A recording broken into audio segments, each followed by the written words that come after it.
kabar semua? Semoga dalam keadaan sehat ya. Nah, jika sebelumnya saya sudah membahas bakat thinking talents dari futuristik, terus konteks, terus strategi, learner, input, dan kali ini saya akan membahas masih pada thinking talents, yaitu bakat analytical. Seperti apakah orang yang memiliki bakat analytical? Jadi, orang yang memiliki bakat analytical adalah seorang pribadi yang logis, yang berpikirnya secara logis, rasional. Jadi mereka memahami segala sesuatu itu dengan logika terstruktur. Nah, orang berbakat analytical ini memahami segala sesuatu itu secara objektif. Jadi mereka membutuhkan fakta, data yang mendukung, dan pembuktian yang logis. Jadi jika menerima segala sesuatu itu harus benar-benar teruji dan betul-betul masuk akal.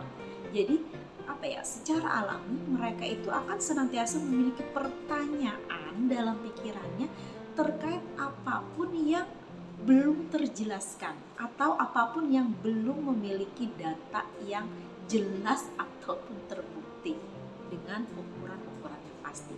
Nah, jadi kebutuhan dari orang berbakat analytical ini pastinya adalah sebuah keleluasan untuk berpikir, kebebasan untuk mencari data-data, fakta-fakta ya dari berbagai referensi yang lengkap pastinya dengan akses yang mudah mereka dapatkan dan dari sumber yang harus terpercaya. Nah, bagaimana ekspresi dari orang berbakat analytical ini? Jadi jika Anda punya anak yang suka bertanya secara detail ya, karena dia ingin mendapatkan sebuah kejelasan ya, yang benar-benar valid, yang pasti terbukti tadi dengan fakta. Nah, jadi mereka itu kemungkinan jadi ketika menanyakan sesuatu itu kadang bikin mumet juga ya orang tuanya.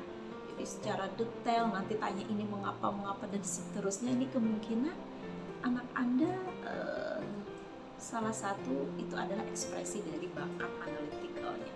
Jadi orang yang berbakat analytical juga senang ya dengan hal-hal yang terkait dengan data, angka, dan pastinya tidak mudah termakan hoax karena mereka harus terlihatlah bukti dan fakta yang jelas dengan sumber yang terpercaya.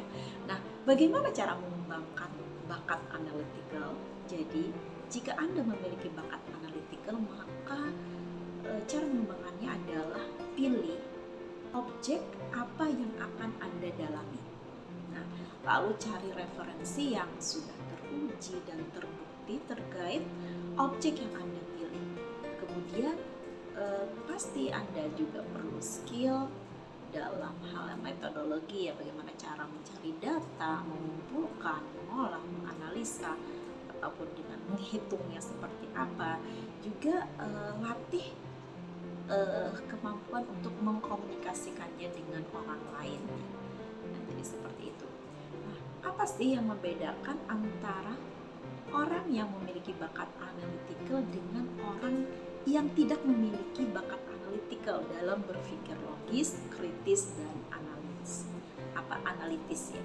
Nah, kelebihannya adalah orang analytical itu punya kemampuan untuk menemukan sebuah struktur ya, alur berpikir yang logis.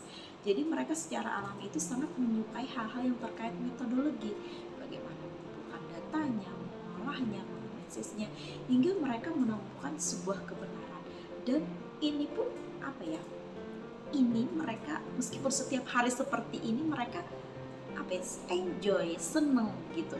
Nah, ini mungkin setiap orang mungkin bisa yang melakukan metodologi, tapi ketika dia tidak memiliki bakat input, ketika senantiasa seperti ini akan menjadi sebuah beban ya, akan tidak nyaman. Nah, jadi kalau orang analytical meskipun hari-hari seperti ini ya mereka enjoy aja, mereka senang, malah mereka terpuaskan, dan mereka itu tidak akan menerima langsung sebuah data atau hasil yang mereka lihat atau yang mereka terima. Jadi harus diperiksa dulu tanpa memeriksanya. Jadi mereka harus memeriksanya terlebih dahulu sampai mereka menemukan bahwa data itu benar-benar valid. Jadi seperti itu. Dan ini mungkin lemah ya untuk kita yang memiliki bakat analitikal lemah, tidak sedetail itu untuk menemukan kebenaran sebuah data, tidak seperti orang yang berbakat analitikal. Jadi seperti itu. Nah, apa saja sih potensi kekuatan yang mungkin dimiliki oleh orang yang berbakat analitikal? Jadi orang analitikal itu ya explore ya. Jadi bakat analitikal ini didukung oleh bakat input dan learner, atau jadi evaluating ya, penilai, penimbang sesuatu. Jadi dia punya bakat analitikal yang didukung juga oleh bakat mungkin konsistensi, bakat deliberatif juga, atau menjadi seorang restoring ya, memperbaiki segala sesuatu yang rusak untuk mengembalikan ke semula. Maka dia itu harus punya bakat analytical, juga bisa dikomunikasikan pastinya dengan bakat restoratif, bakat learner juga, atau bakat input. Nah, ini juga pas banget ini. Atau menjadi seorang designing yang merancang. Nah, seorang perancang harus punya bakat analytical.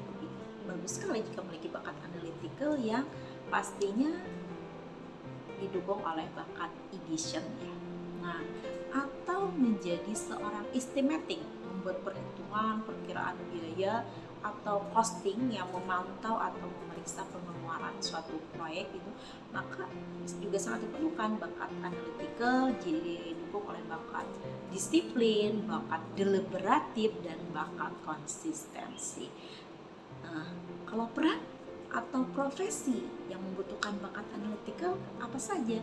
Jadi sesuai dengan potensi kekuatan tadi, pastinya sebagai seorang analis ya, harus memiliki bakat analytical, atau seorang accounting ya, yang treasury ya, boleh bekerja di treasury, atau seorang programmer juga perlu bakat analytical, atau apalagi seorang riset ya, riset atau ilmuwan ya, baik di bidang pemasaran, keuangan kesehatan, atau bidang apa saja. Jadi teman itu pasti harus punya analyticalnya harus.